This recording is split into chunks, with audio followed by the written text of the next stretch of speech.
Intro to commas. So today we will be learning about an important English grammar skill, commas. We will be doing practice with commas, learning how to implement these commas, and knowing when commas can be used. Now let's go over a series of items in a list. First, let's explain a series of single words, such as cheesecake, hamburgers, and fries, running, sprinting, and jumping. These are a series of single words, again. But now we can move on to a series of phrases. We can have like cups of sugars, jars of honey, and other words and phrases such as that. Now A, we need to use commas to separate the items in a series. So for example, Tony wrote job recommendations to the following people: Sarah, comma, Jacob, comma, Connor, comma, and Aiden, period. As we can see, the comma will separate each of these 4 people. And the comma is usually located right after the first series of single word. B, we have words that go together and work in pairs, such as spaghetti and meatballs are grouped together as one phrase, and they don't have commas in between. The meals included pork and beans, which is a single compound phrase, toast and butter, compound phrase, spaghetti and meatballs, compound phrase. Of course, we have a comma that separates each of the series of single words, but we treat these 2 words, because they're compounded, as a single word, a single phrase. And again, as we can see, the comma is located right after. So if all the items in a series use the word and or, then we don't have to use commas to separate it. Especially if these words are short and they're a series of single words and not a clause. Smith ate and slept and watched. As we can see, there are no commas in between. Now let's go over adjectives and how to use commas in between. First, we have coordinate adjectives. These coordinate adjectives modify the same noun. So how can we identify coordinate adjective? First, we separate the adjectives.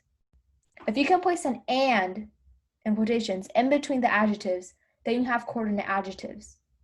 So we could have the brash and loud crowd. And then instead of and, we would put a comma in between.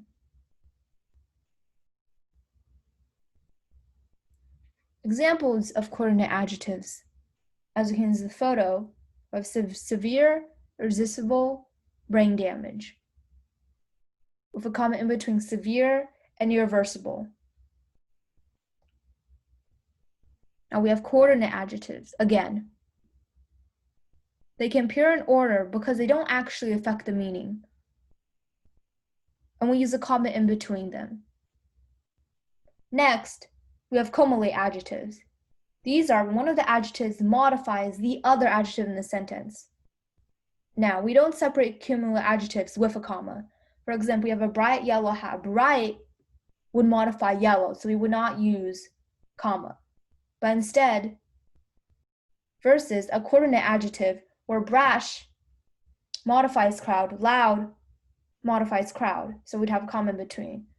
So now, for example, in the photo, Ira ordered a rich chocolate layer cake. Rich modifies chocolate layer, so we would not use a comma in between there. Now, let's go over some independent clauses. We can use commas before the fanboys, which is for, and, nor, but, or, yet, so, that join independent clauses. Now, if the independent clause is extremely short, a comma may not be needed. But that depends, of course. Usually, we would use commas. So, for example, we have, I go to the library, comma, for I love to read. And now, the comma is located right before the coordinating conjunction. Now, let's go over participial phrases. So a participle is a verbal ending that acts as an adjective and modifies a noun, but it's a verb. Participial phrases are either located at the beginning of the sentence or they can interrupt the middle of the sentence. Usually a comma is located after the participial phrase. Now, if the participial phrase interrupts the sentence, like right in the middle, commas are placed at the beginning and the end of the phrase. Now, it's important to distinguish these from a gerund. A gerund is a verb that's acting like a subject. So we would not need a comma there. And we can tell if it's a gerund or a participial phrase, because if you can get rid of the participial phrase and you still have the subject and the verb in the general meaning of the sentence, then it's a participial phrase. If it's not, then it's a gerund. So you see, laughing like a child, comma, he opened the present. We have a comma right after the participial phrase. And in the middle, you see we have the commas that are flanking the participial phrase. We have one right before and right after. And for the gerund, there is no comma needed because it acts as the subject. Next, we have a prepositional phrase. Prepositions are the words that we can commonly see in writing, such as in, out, between, and under. And there are so much more of these, but these are just some of the few examples. Prepositional phrases are when several prepositions are linked together all together.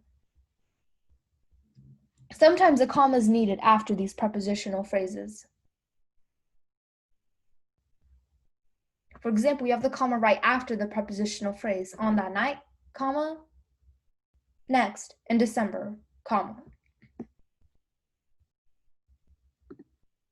Now let's move on to dependent clauses. Now, dependent clauses rely on an independent clause. And usually we know it's a dependent clause because it starts with words such as while or as. Remember, independent means it stands on its own. Dependent, it has to rely on something.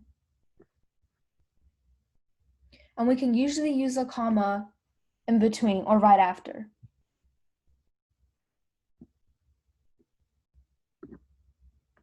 Now, let's go over transitional phrases and expressions. These include words that bridge the sentence together, such as in conclusion, however, and therefore. Every transitional expression interrupts the two independent clauses. A semicolon is placed after the first clause and a comma after the transition. So semicolon is placed before the transitional word and right after the transitional word. As we can see, it links the independent clauses together. And there are many examples of these transitional words, like therefore, however, as, so much more.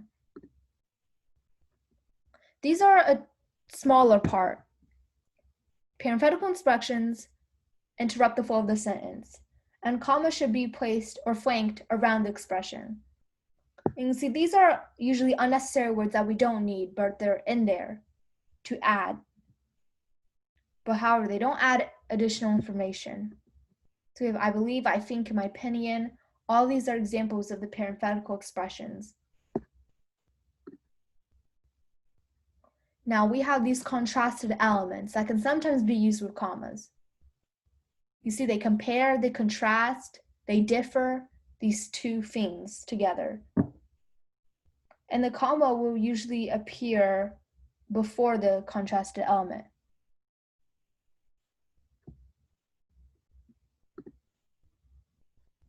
Now we have interrupters, which is basically a parenthetical expression, but these are more general and broad. These are words that can interrupt the sentence, and the commas are placed after the interrupter or in between.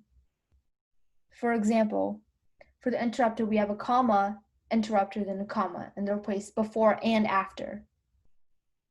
And this is extremely similar to parenthetical expressions. In fact, they're the same.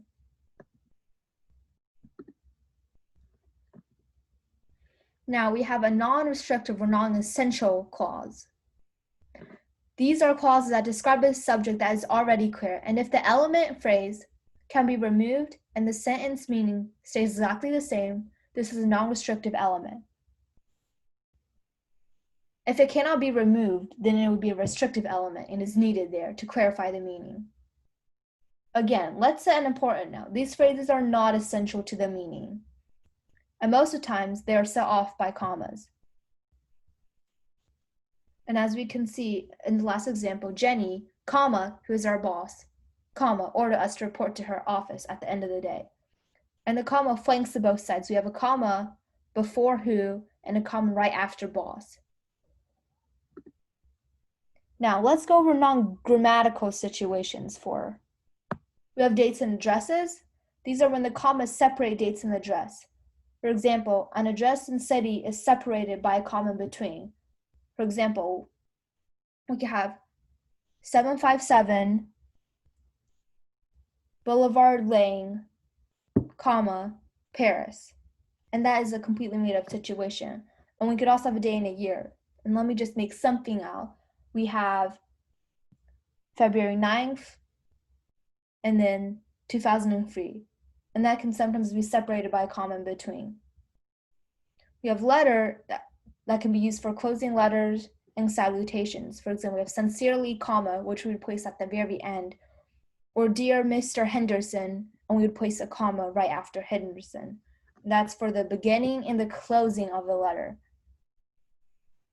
Now we have names, and these are used after words such as senior, junior, if we have a PhD, doctorate, and we would usually place the comma right after this abbreviation, as we can see here. Now we have countries that separate the city and the country from each other. For example, we have New York City, New York, Los Angeles, California, Paris, comma, France, London, comma, England. Now, here's how we can avoid a comma splice. And this is what happens when a comma is placed between two independent clauses, but they are not used properly. First, we can use a semicolon to join these two independent clauses. If we're using an adverb, we can remember to add a semicolon before that adverb and a comma right after. Next, we can split the clauses into two sentences. Now, if the sentence is worded awkwardly, we can try and revise it so that we don't have a comma splice. And this is one of the simplest ways. We can just add a fanboys conjunction, as we went earlier, for, and, nor, but, or, yet, so. Then we just put a comma.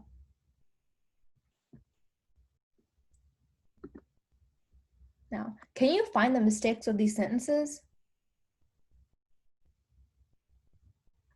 Now, next, we're going to go over the answers to these. Alicia arrived to her appointment on December 9th, comma, 2015.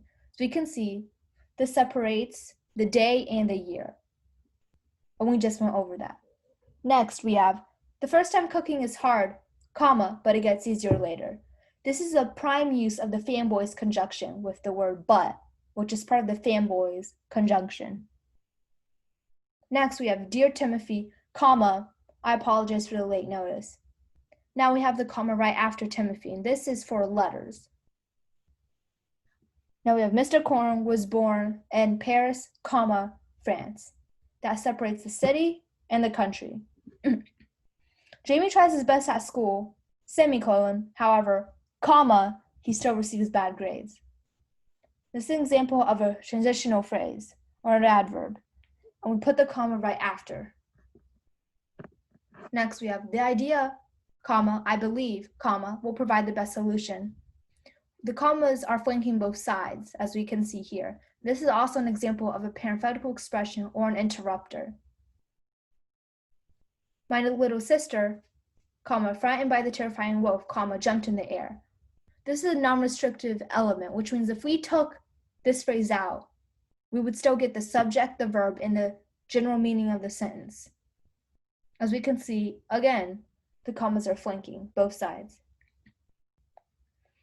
Breaking her bone, comma, she is rushed to the hospital. This is a introductory participle phrase, as we went earlier. And we have a comma right after bone to separate it. Thomas identifies 3 birds in the following categories: cardinals, comma, mockingbirds, comma, and ducks. Again, we discussed at the very beginning, this is when a comma is separated by a series of items. So each word is separated by a comma. Unlike Sarah, comma, I did not steal the gum. You see, this is a contrasting element where we compare unlike and contrast and compare. Now, if you need any more online common practice, there's loads out there. And it's really good to practice, especially on commas, because there's so many rules, and getting those rules in your head will help you memorize it even better. Now, thank you for your time, and I hope you enjoyed.